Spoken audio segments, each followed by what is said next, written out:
हरे कृष्णा। सभी को मेरा दंडवत प्रणाम।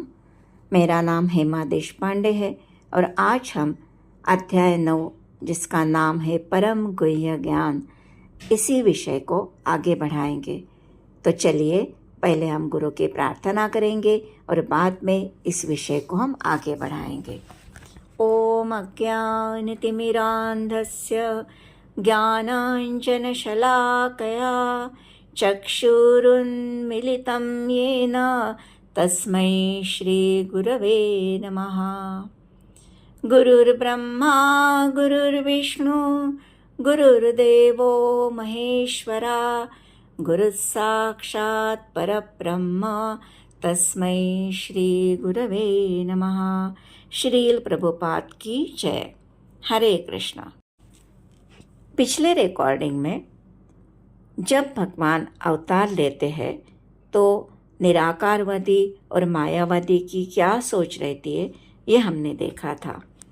बाद में भगवान ये भी कहते हैं कि जो मेरी दैवी प्रकृति का आश्रय लेते हैं वे पूर्णतया भक्ति में निमग्न होते हैं और मुझे आदि तथा अविनाशी भगवान के रूप में जानते हैं। वे महात्मा कहलाते हैं और वे भगवान कृष्ण की शरण लेते हैं। आगे भगवान उन लोगों के विषय में बताएंगे जो वास्तव में ये महात्मा पद को प्राप्त नहीं होते, किंतु वे विभिन्न प्रकारों से कृष्ण की पूजा करते हैं। ऐसे लोगों की सोच बताकर फिर भगवान हमें शुद्ध भक्ति का महिमा और भगवान शुद्ध भक्ति की कैसी रक्षा करते हैं इसके विषय में हमें बताएंगे। इस अध्याय में हम भगवान की दिव्यता के साथ उनकी मधुरता का भी वर्णन सुनेंगे। भगवान का हर श्रेणी के प्रति क्या भाव रहता है ये भी भगवान हमें स्वयं बताएंगे। देखिए, साधारण जीवों को हम जीवात्मा कहते हैं। जीवात्मा अणु और परमात्मा विभु है। ये जीवात्मा तब महात्मा बन जाती है जब भगवान की शरण ग्रहण करती है। ऐसे महात्मा का भाव पूर्णतया भगवान के भक्ति में निमग्न रहता है। ये महात्मा अपने ध्यान को कृष्ण के अतिरिक्त कहीं नहीं लेकर जाता, क्योंकि वह भली भांति जानता है कि कृष्ण ही आदि पुरुष है, समस्त कारणों के कारण है और वह कृष्ण के अविचल सेवा में सदैव लगा रहता है। अब उसकी क्रियाएं क्या होती है ये भगवान हमें इस अध्याय में बताएंगे। भगवान कहते हैं वह सदैव 4 प्रकार के कार्य करता है। वह सतत कीर्तन करता है, दृढ़ता के साथ भक्ति करते हुए मुझे भक्ति भाव से नमस्कार करता है, निरंतर मेरी पूजा करता है और सदैव मेरा गुणगान करता है। आगे भगवान अन्य लोग जो ज्ञान के अनुशीलन द्वारा यज्ञ में लगे रहते हैं इनके विषय में हमें बताएंगे। इनकी 3 श्रेणियां भगवान हमें बता रहे हैं। वह है एकत्वेन, पृथक्त्वेन और विश्वतोमुखम। एकत्वेन, एकत्व भाव से स्वयं को भगवान जैसा मानना। ये लोग स्वयं को भगवान जैसा ही मानते हैं और इनकी यह सोच रहती है कि हम भी जब ये शरीर छोड़ेंगे तो हम भी भगवान ही बन जाएंगे। इनमें ब्रह्मवादी की भी एक श्रेणी है, लेकिन ब्रह्मवादी ये सोचते हैं कि भगवान आध्यात्मिक है और हम भी आध्यात्मिक है। निराकारवादी, मायावादी भगवान का उपहास करते हैं, लेकिन ये ब्रह्मवादी ये भगवान का उपहास नहीं करते, इसलिए इनका स्तर थोड़ा ऊंचा कहा जाता है। पृथक्त्वेन, पृथक भाव से परमेश्वर के मनोकल्पित रूप की पूजा करने वाले। ये लोग हर देवता को पूजते हैं। जैसे सूर्यदेव हमें प्रकाश देते हैं तो उनकी पूजा, इंद्रदेव हमें वर्षा देते हैं तो उनकी पूजा, इस तरह हर देवता की ये पूजा करते हैं। तीसरी श्रेणी है विश्वतोमुखम। ये लोग विश्व रूप में उपासना करते हैं, विश्व को ही भगवान के मुख के रूप में समझते हैं। इनकी सोच ये रहती है कि कोई एक महान शक्ति है जो शक्तिशाली है और सभी का नियंत्रण करती है। लेकिन वो शक्ति कौन है, वो शक्ति भगवान श्री कृष्ण है, ये इन्हें नहीं मालूम होता है। इनकी परम सत्य की सोच विकसित नहीं होती है। आगे भगवान जो विश्वतोमुखम है, जो विश्व को भगवान का रूप कहते हैं, उनके विषय में हमें और बातें बताएंगे। भगवान कहते हैं, वैसे तो मैं ही कर्मकांड हूँ, मैं ही यज्ञ में तर्पण हूँ, मैं ही औषध हूँ, मैं ही दिव्य ध्वनि हूँ, मैं ही मंत्र हूँ और मैं ही आहुति हूँ। ये लोग यज्ञ के अलग अलग घटक इन्हें परम सत्य से जोड़कर देखते हैं, लेकिन यहाँ इनकी परम सत्य के बारे में जो समझ है स्पष्ट नहीं होती है। वे समझते हैं कि कोई परम शक्ति है, लेकिन वे यह नहीं जानते कि वे श्री कृष्ण है। ये विश्व में अलग अलग शक्तियों में भगवान को देखते हैं, जैसे संपूर्ण ब्रह्मांड का पिता, माता, आश्रय, पितामह, जानने योग्य, सभी वेद, सभी का पालन करता, सबका परम मित्र, साक्षी, सभी का आधार, ये सब भगवान ही है। विश्वरूप उपासक यह मानता है, लेकिन एक शक्ति के रूप में मानता है। परम सत्य के रूप में उन्हें ये नहीं पता होता कि यह परम सत्य श्री कृष्ण भगवान है। इनकी परम सत्य की जो सोच रहती है वह विकसित नहीं होती। आगे भगवान पृथक्त्वेन के विषय में बताते हैं, जो देवी देवताओं की उपासना करते हैं। ये सोचते हैं कि हर एक शक्ति के पीछे एक देवता है और इसलिए वो देवता की वो पूजा करते हैं। आगे भगवान कह रहे हैं कि जो वेदों का अध्ययन करते हैं, स्वर्ग प्राप्ति के लिए यज्ञ करते हैं, वे अप्रत्यक्ष रूप से मेरी ही पूजा करते हैं, लेकिन स्वर्ग में सुख उपभोग करके वे पुनः पृथ्वी पर लौटते हैं। इसलिए ये उपासना इतनी अच्छी नहीं है। अच्छा तो वह होगा कि सच्चिदानंद जीवन भोगने के लिए वैकुंठ लोक की प्राप्ति की जाए, क्योंकि इससे पुनः इस दुखमय संसार में वापस लौटना नहीं पड़ता है। इसलिए भगवान आगे हमें शुद्ध भक्ति के विषय में और गहराई से बताना चाहते हैं। भगवान यहाँ शुद्ध भक्ति को प्रेषित कर रहे हैं। भगवान कहते हैं, जो अनन्य भाव से मेरा ध्यान करता है, उसकी जो आवश्यकता है उसको मैं पूर्ण करता हूँ और उसके पास जो है उसकी मैं रक्षा करता हूँ। यह बहुत महत्वपूर्ण श्लोक है। ये अनन्य सेवा भक्ति का महिमा है। भगवान ऐसे भक्त के जीवन में व्यक्तिगत रूप में हस्तक्षेप करते हैं। अध्याय 7 और 8 में हमने भक्ति के विषय में सुना है, लेकिन इस अध्याय में भगवान स्वयं का हृदय का भाव प्रकट कर रहे हैं। दूसरे अध्याय में बताया था, जो इस आध्यात्मिक पथ पर चलता है उसकी क्षति नहीं होती, उसके भय की रक्षा होती है।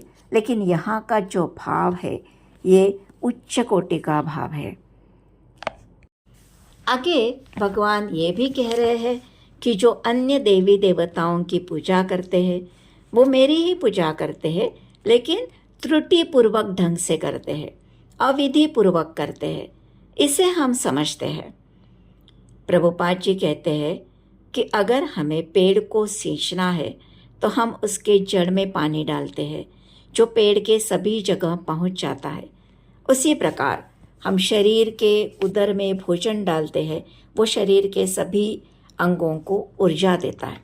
लेकिन अगर हम ये सोचें कि हम अलग अलग से पेड़ के टहनियाँ, पत्ते, फूल, फल को अलग अलग पानी देंगे तो ये करना अविधि पूर्वक हो गया। इसलिए हमें श्री कृष्ण जो परम पुरुष है उनकी पूजा करनी चाहिए। उनकी पूजा करने से ये जो देवी देवता है उनकी भी पूजा हो ही जाती है। उनकी अलग से पूजा करना त्रुटिपूर्वक ढंग से श्री कृष्ण की पूजा करना है। भगवान कहते हैं, देवी देवताओं की पूजा करना यानी मेरी ही पूजा है। ये कैसे, ये हम समझेंगे। इसका कारण है देवी देवता श्री कृष्ण के ही अंग है और उन्हें भगवान श्री कृष्ण से ही शक्ति प्राप्त होती है। ये भगवान के ही अधिकारी है, इसलिए त्रुटिपूर्वक ढंग से ये भगवान की ही पूजा हो गई। आगे एक प्रश्न हमारे मन में आता है, क्या देवी देवताओं की जो पूजा करता है उन्हें भगवान की पूजा करने वाले के समान ही गंतव्य प्राप्त होता है? क्या वे भी भगवत धाम को प्राप्त करते हैं? तो भगवान कहते हैं नहीं, विविध प्रकार के उपासना का फल विविध गंतव्य होता है। जो देवी देवताओं की पूजा करते हैं वे देवी देवताओं के बीच में जन्म लेते हैं। जो पितरों की पूजा करते हैं वो पितरों के पास जाते हैं। जो भूत प्रेत की पूजा करते हैं वे उन्हीं के बीच में जाते हैं। लेकिन जो मेरी पूजा करते हैं वो मेरे धाम को प्राप्त करते हैं। इसे हम इस तरह से समझ सकते हैं कि अगर हम मुंबई जाने वाले ट्रेन में बैठे हैं, मुंबई का टिकट निकालकर अगर मुंबई जाने वाले ट्रेन में हम बैठते हैं तो हम मुंबई जाएंगे ना, हम दिल्ली नहीं जा सकते। उसके लिए हमें दिल्ली जाने वाले ट्रेन का टिकट निकालकर वो ट्रेन में बैठना पड़ेगा। इस तरह से हम इसे समझ सकते हैं कि जो भगवान की पूजा करते हैं वे ही भगवान के धाम को प्राप्त करते हैं। ये जो देवी देवता है ये भगवान के अंश है, इसलिए अंश की पूजा का परिणाम अंशकालीन ही होगा, पूर्ण नहीं हो सकता। देखिए, लोग कहते हैं ना कि कोई फर्क नहीं पड़ता, किसी भी देवता की पूजा करो, जहाँ श्रद्धा है वहाँ सब कुछ है, सभी रास्ते भगवान के पास ही तो जाते हैं। लेकिन ये जो बताया है भगवान ने इस अध्याय में, इससे हम समझते हैं कि ऐसा नहीं होता है। अलग अलग पूजा का गंतव्य अलग अलग ही होता है। आगे भगवान शुद्ध भक्ति का महिमा वर्णन करते हैं। भगवान के व्यक्तित्व के दो पहलू हैं। एक भगवान की महानता, जिसका हम विचार करते हैं तो हमारा हृदय आदर के भाव से झुक जाता है। दूसरा है उनकी भक्त वत्सलता, वे अपने भक्त के लिए अतीव दयालु होते हैं। अर्जुन के लिए सारथी बन गए। उनकी ये मधुरता भक्तों के हृदय में प्रेम की भावना उत्पन्न करती है। भक्ति ये दोनों भावों का मिश्रण है, महानता के रूप में आदर और मधुरता के रूप में प्रेम। अभी तक भगवान की शक्तियों, उनका ऐश्वर्य, इसका वर्णन हुआ। अभी इस अध्याय में हम उनकी कृपा से ओतप्रोत हृदय देखने वाले हैं। अब ये जो भक्ति है हम कैसे कर पाएंगे? तो भगवान कहते हैं ये भक्ति करना बहुत सुखकारक और सरल है। इसका साधन बहुत सरल है जो हम सुखपूर्वक कर पाते हैं। कोई व्यक्ति जिसके पास भगवान की भक्ति करने के लिए कोई सुविधा नहीं है, साधन नहीं है, वो भी भक्ति कर सकता है। भक्ति के लिए भगवान सिर्फ प्रेम की अपेक्षा करते हैं। कोई निर्धन व्यक्ति भी भगवान की भक्ति करके उन्हें पा सकता है। इसका कारण है भगवान इस अध्याय में हमें स्वयं कहते हैं कि कोई अगर प्रेम तथा भक्ति के साथ मुझे पत्र, पुष्प, फल, जल, कोई कुछ भी अर्पण करता है तो मैं उसे स्वीकार करता हूँ। देखिए, जिस परम पुरुष ने सब कुछ हमें दिया है उसके पास क्या कमी है? हम उसे क्या दे सकते हैं? लेकिन भगवान भाव के, प्रेम के भुकेले हैं। वे सुदामा के पुहों का स्वीकार करते हैं, शबरी के झूठे बेर प्रसन्नता से स्वीकारते हैं। जब भगवान शांति दूत बनकर दुर्योधन के पास जाते हैं तब दुर्योधन बहुत बड़े दावत की व्यवस्था करते हैं, लेकिन श्री कृष्ण वहाँ भोजन न करके विदुर के घर जाते हैं और वहाँ विदुरानी के हाथ से केले के छिलके का भी स्वीकार करते हैं। ऐसे बहुत सारे उदाहरण हैं। जब श्री कृष्ण की सोने की तुला बना रहे थे तो कितना भी सोना डाले भगवान का परड़ा नीचे नहीं आता, लेकिन जब रुक्मिणी एक तुलसी पत्र डालती है तो झटके से परड़ा नीचे आता है। ये है भगवान को उनकी प्रिय वस्तु प्रेम से अर्पण करने का महिमा।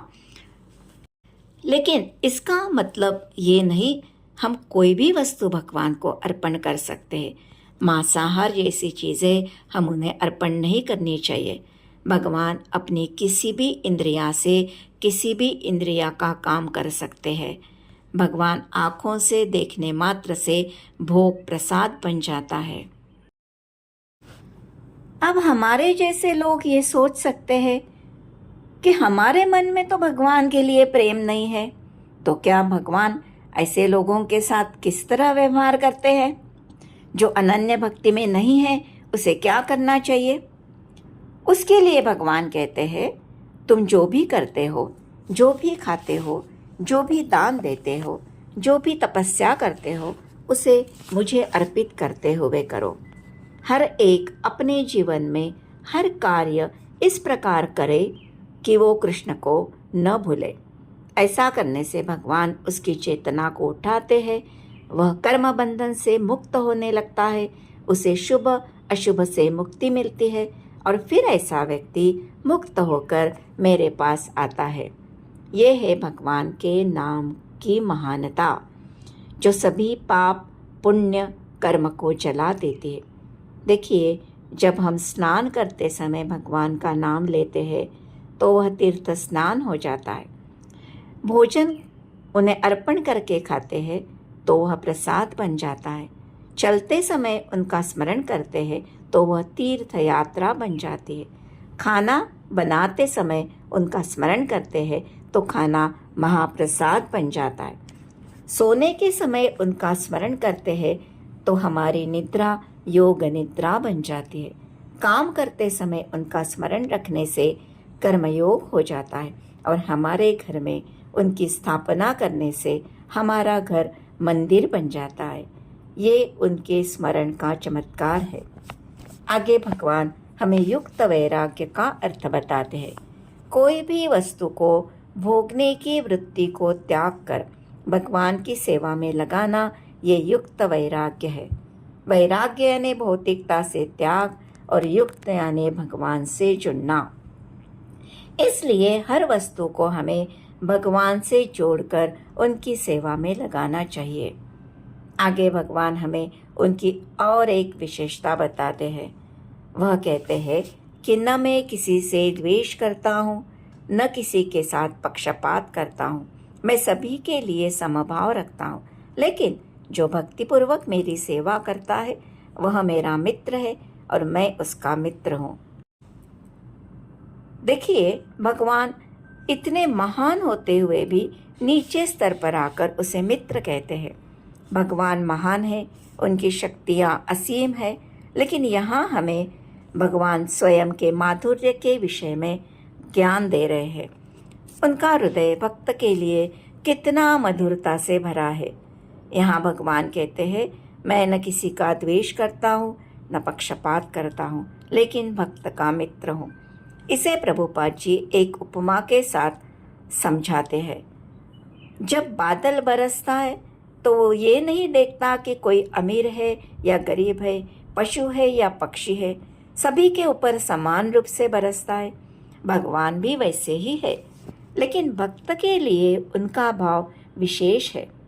देखिए, एक पिता अपने सभी बच्चों के लिए समान रूप से सुविधा देता है, लेकिन अगर उसमें से एक बच्चा उनका विशेष ख्याल रखता है तो उसके प्रति पिता के मन में विशेष प्रेम का भाव रहता है। वैसे ही भक्त के लिए भगवान का विशेष भाव रहता है, क्योंकि भक्त के मन में उनके लिए विशेष प्रेम रहता है। जिस तरह एक सोने की अंगूठी में हीरा लगाया है, यहाँ अंगूठी भक्त है और हीरा भगवान स्वयं। जब कोई अनन्य भाव से भक्ति करता है तो भगवान हीरे के समान उससे जुड़ जाते हैं और हीरे से उस अंगूठी की सुंदरता और बढ़ जाती है। आगे भगवान की करुणा देखो। वे कहते हैं, अगर कोई जघन्य से जघन्य कर्म कर बैठता है, लेकिन अगर वो अनन्य भाव से मेरी भक्ति कर रहा हो तो उसे साधु मानना चाहिए, उसे माफ करना चाहिए, क्योंकि वह दृढ़ता से भक्ति से जुड़ा है। उसकी पाप करने की भावना नहीं रहती। कभी कभी ये भौतिक जगत में कमजोरी के कारण माया से प्रभावित होकर कोई चूक भूल कर बैठता है, क्योंकि माया बहुत बलवान है, लेकिन तो भी वह अपने भक्ति के संकल्प में दृढ़ है। ऐसे आकस्मिक पतन के कारण उसे त्यागे नहीं, उसे क्षमा कर देना चाहिए। लेकिन इसका ये मतलब नहीं है कि इस विचार का हम दुरुपयोग करके कोई जानबूझकर पाप करे। भक्ति के बल पर पाप नहीं करना चाहिए। आगे भगवान अर्जुन को एक महत्वपूर्ण घोषणा करने के लिए बताते हैं। कहते हैं, अर्जुन, ये घोषणा कर दो कि मेरे भक्त का कभी विनाश नहीं होगा। देखिए कितनी महत्वपूर्ण बात यहाँ बताई गई है। और हमें क्या चाहिए? ये सुनकर मेरे तो रोम रोम खड़े हो गए। इतना बड़ा आश्वासन हमें भगवान की तरफ से मिल रहा है। ये सुनकर मुझे लगता है कि हम सभी ने भक्ति के पथ पर चलना प्रारंभ कर देना चाहिए। कभी हमें लग सकता है कि हम नीच कुल के हैं, हमारी पात्रता नहीं है भक्ति करने की, लेकिन इसके लिए भी भगवान आगे कह रहे हैं कि इस मार्ग में उच्च नीच जाति का भेदभाव नहीं है। सभी इस धाम के अधिकारी हैं, सभी मेरी भक्ति कर सकते हैं, चांडाल हो या पतित हो, भक्ति का हकदार है। कितनी कृपा की दृष्टि है भगवान के हमारे ऊपर। सभी की जो आध्यात्मिक क्षमता रहती है वो समान नहीं होती, लेकिन फर्क नहीं पड़ता। सभी भगवान की शरण ग्रहण करके भगवत धाम प्राप्त कर सकता है। भक्ति योग भगवान का नाम सभी के लिए है और सभी सरलता से इसे प्राप्त कर सकते हैं। देखिए, योगी को कर्मयोग, ज्ञान योग, ध्यान योग इस क्रम से ऊपर चढ़ना पड़ता है, लेकिन भगवान का नाम लेकर भक्ति करना सरल है और इससे अनेक लोगों ने भगवान का धाम प्राप्त किया है। इसका उदाहरण वाल्मीकि मुनि है। वे पहले लुटारू थे, लेकिन भक्तों के संग में आए। नारद मुनि ने उन्हें सलाह दी तो वह भगवान का नाम लेकर वाल्मीकि ऋषि बन गए। ऐसे लोग अगर इसका लाभ उठाते हैं तो जो धर्मात्मा है, भक्त है, राजर्षि है, उन्हें तो जरूर लाभ मिलेगा। आगे भगवान बहुत महत्वपूर्ण संदेश देते हैं। देखिए, ये जो श्लोक है ये भगवत गीता का सार है। भगवान कहते हैं, मन्मना भव मद्भक्तो मत्याजी माम नमस्कुरु मामे वैश्यसि युक्त्वेवं आत्मानं मत्परायणः। कहते हैं, अपने मन को मेरे चिंतन में लगाओ, मेरे भक्त बनो, मुझे नमस्कार करो, मेरी ही पूजा करो। इस प्रकार मुझ में पूर्णतया तल्लीन होने पर तुम निश्चित रूप से मुझको प्राप्त होगे। ये करने से तुम्हें और कुछ करने की जरूरत नहीं है। देखिए, भगवान स्वयं अपने भक्त की सदैव रक्षा करते हैं। अतः जो बुद्धिमान है उसे कृष्ण भावनामृत का पद ग्रहण करके अपने जीवन का सार्थक करना चाहिए। हम कितनी सारी योनियां पार करके अभी इस मनुष्य योनि में आए हैं, इसका हमें सदुपयोग करना चाहिए। तुकाराम महाराज कहते हैं, 20 लाख वृक्ष योनि, 9 लाख जलचर योनि, 11 लाख कीड़े की योनि, 10 लाख पक्षी, 30 लाख पशु योनि और इसके बाद 4 लाख मनुष्य योनि। कितना लंबा सफ़र करके हम अभी इस मनुष्य योनि में आए हैं। प्लीज़ इसका महत्व समझिए। इस अध्याय में भगवान स्वयं हमें अपने वाणी से सब कुछ बता रहे हैं, इसलिए हमें इस सुअवसर को खोने नहीं देना है। तो आज हम ये संकल्प करते हैं कि हम ये भगवान की भक्ति प्राप्त करने का ज़रूर प्रयास करेंगे। देखिए, धैर्य के साथ किया गया प्रयास ज़रूर फल देता है। इसलिए हम ये संकल्प करते हैं कि हम हरे कृष्ण महामंत्र का जप, भगवत गीता, भागवतम का अध्ययन रोज करेंगे और हमारा हर कार्य भगवान को समर्पित करके करेंगे और हम वही कार्य करेंगे जो हम उन्हें समर्पित कर सकते हैं। इसी के साथ मैं ये भगवान के महान संदेश को विराम देती हूँ और आशा करती हूँ कि आप ज़रूर इससे प्रभावित होकर भक्ति की ओर आकर्षित होंगे। प्लीज़ इसे लाइक, शेयर और सब्सक्राइब कीजिए ताकि और भी इसका लाभ प्राप्त कर सके।